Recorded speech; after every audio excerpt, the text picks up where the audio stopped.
Le JavaScript évolue très vite. Depuis août 2015, on a tous les ans une mise à jour du langage qui arrive en été.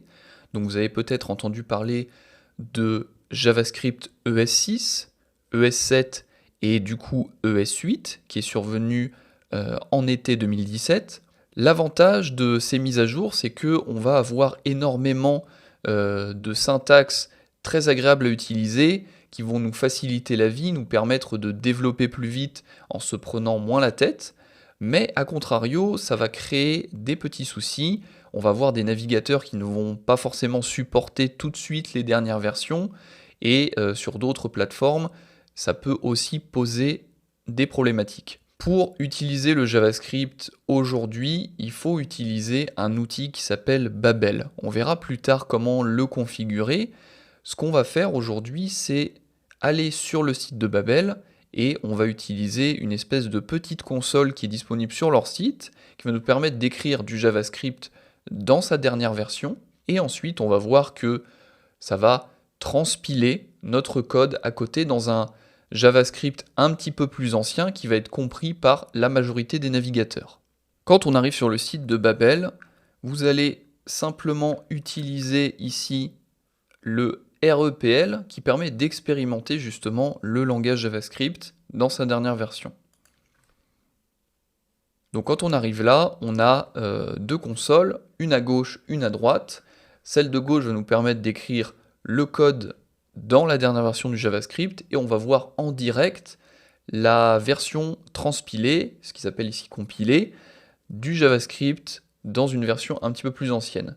Et ensuite, on va pouvoir exécuter notre code pour voir la sortie, qu'est-ce qui se passe. Alors, dans cet outil, vous allez avoir un panel avec certaines options qui vont vous permettre un petit peu de choisir dans quelle version, votre dernière version de JavaScript, vous avez envie de transpiler. Donc ici, je ne vais pas m'éterniser sur les paramètres.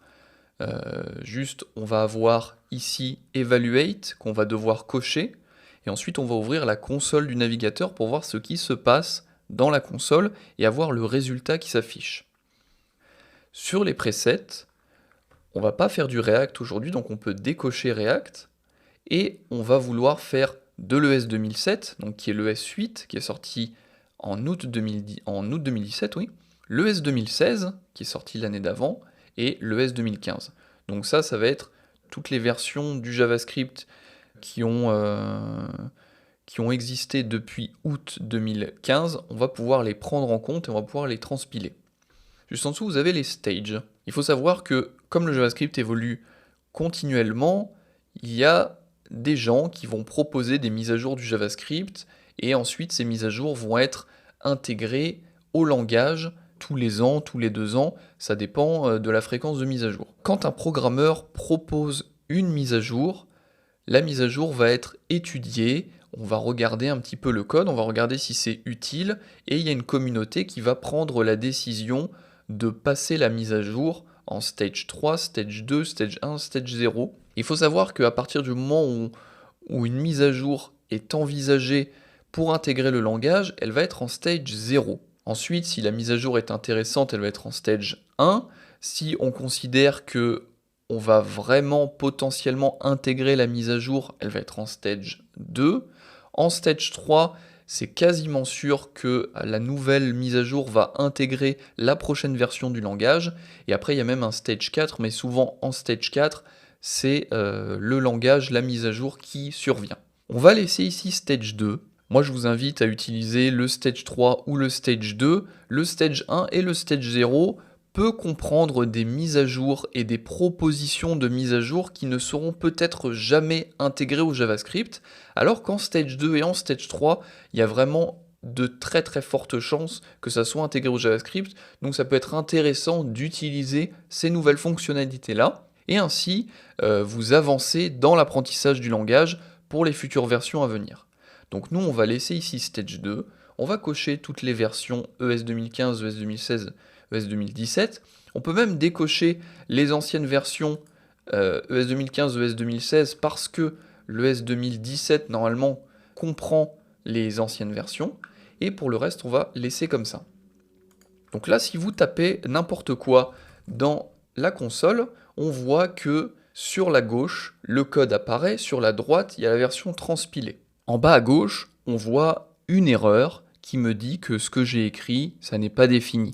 Alors c'est normal, on a écrit n'importe quoi et ça n'est pas du code. Ce qui va nous intéresser ici, c'est d'ouvrir la console de notre navigateur pour voir ce que le code va envoyer comme sortie. Donc en fait, on va pouvoir exécuter du JavaScript à l'intérieur de notre navigateur et la console du navigateur va nous montrer la sortie de notre programme. Moi ici j'utilise Chrome. Normalement si vous utilisez Firefox, Safari ou un autre navigateur, vous avez systématiquement une console parce que le navigateur est fait normalement pour comprendre le JavaScript. Donc pour ouvrir la console sur Chrome, vous allez pouvoir par exemple faire inspecter n'importe où sur la page et vous allez avoir sur la gauche un nouveau panneau qui va s'ouvrir avec des petits onglets dont un onglet qui va s'appeler console. Alors pour que vous voyez bien, je vais zoomer un petit peu, comme ceci, et du coup on va pouvoir écrire notre premier programme en JavaScript qui va être un Hello World. Quand vous allez apprendre un langage de programmation, vous allez toujours commencer par un Hello World, c'est une espèce de convention quand on apprend un langage de programmation. Donc je vais apprendre ici comment afficher quelque chose dans la console, et ça va être un texte qui va nous dire Hello World. Alors on va supprimer sur la partie gauche le code qui ne voulait rien dire qu'on avait écrit tout à l'heure, et on va écrire console.log. On va ouvrir des parenthèses comme ceci, et à l'intérieur, on va mettre des guillemets, et ensuite ici on va écrire Hello World. Donc sur la partie gauche, et donc centrale de l'écran, sur la partie gauche du site de Babel, on a le code qui est transpilé. Console.log est parfaitement connu dans les anciennes versions de JavaScript, donc ça fonctionne, la transpilation est complètement la même. Ensuite, on voit dans la console, ici complètement sur la droite, qu'il y a écrit Hello World, donc ça a bien fonctionné. Le code est réinterprété à chaque fois que je change, donc si par exemple j'enlève le point d'exclamation, il y a un nouveau Hello World qui apparaît, et ça fonctionne de façon très simple. L'objet console, ici, va nous permettre de contrôler la console du navigateur et éventuellement une autre console selon que vous fassiez du web ou pas avec le JavaScript. Et ensuite, on va avoir un point qui va nous dire qu'il va y avoir une méthode de la console qu'on va utiliser. Donc là, on veut loguer quelque chose dans la console. Et log est une fonction. On verra un petit peu plus tard comment fonctionnent les fonctions en JavaScript. Mais généralement, on va utiliser des parenthèses. Et ces parenthèses sont associées au log. Et à l'intérieur des parenthèses, on va passer des arguments. Et ici, on a passé une chaîne de caractères qui est Hello World. Et cette chaîne de caractères, du coup, est inscrite à l'intérieur de la console du navigateur.